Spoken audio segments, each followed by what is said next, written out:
we got real money in the game, right? So there's 6 figures out of my bank account making sure that this works. Dion has hundreds of thousands of dollars, if not millions of dollars of his own money invested in it, right? So when we talk about fear, a lot of people, as we operate through life, have fear in taking themselves, taking their career to the next level, right?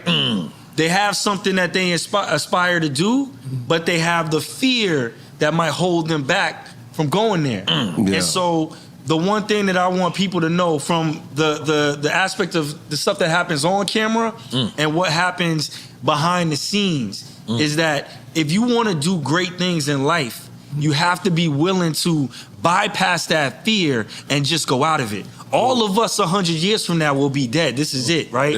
We got 100 years. For yourself. T.I. has crypto technology and will be frozen in an ice cap. You don't know what the fuck gonna happen tomorrow.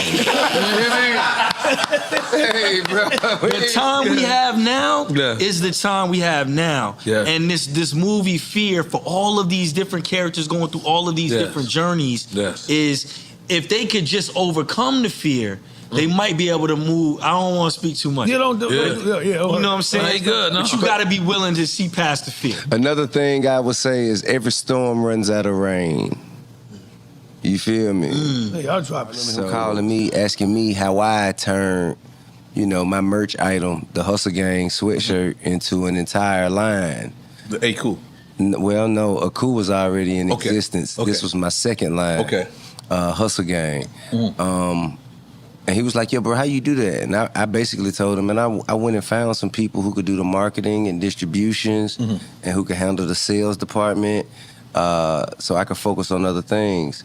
And he said, well, you got a spot in Atlanta? I said, no, because, and to be honest with you, this is still a thing.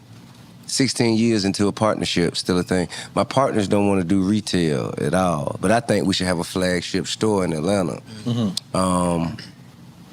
And he was like, well, why you ain't got no, no spot in the A? I was like, bruh, partners don't want to do it.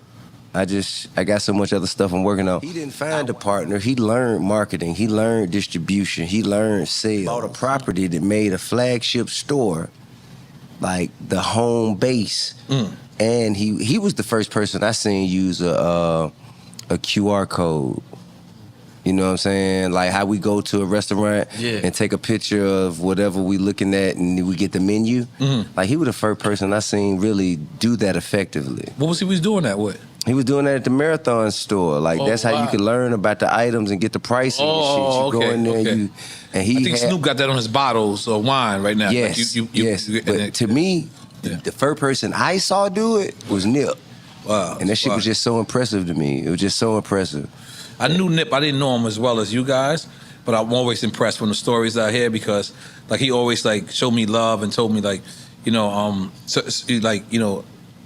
when every time I met him, he made it about me. He's like, yo, no, man. I looked and I was like, I remember me being shocked because I'm not used to this young generation doing that. Right. I'm not used to them showing the love back. You know what I mean? Right. So yeah, rest in peace, Nips.